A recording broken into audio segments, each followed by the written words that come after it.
Hey everyone, it's Joe. In this tutorial, I'm going to teach you how to align your laser head module to your workpiece. So stick around because you might just learn something. The tools you'll need will be a Phillips screwdriver, a square,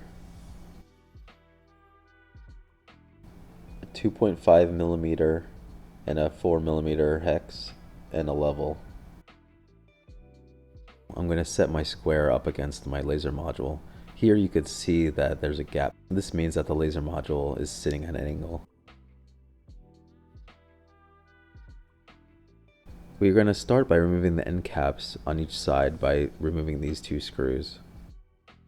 We will have access to these two screws underneath, a 4 millimeter and a 2.5 millimeter screw. We will loosen these up on each side.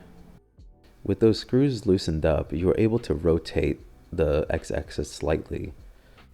I've set a square up against my laser module. I will be rotating the x-axis so that there are no gaps between the square and the laser module. I'll be checking that the module is now square to the work surface.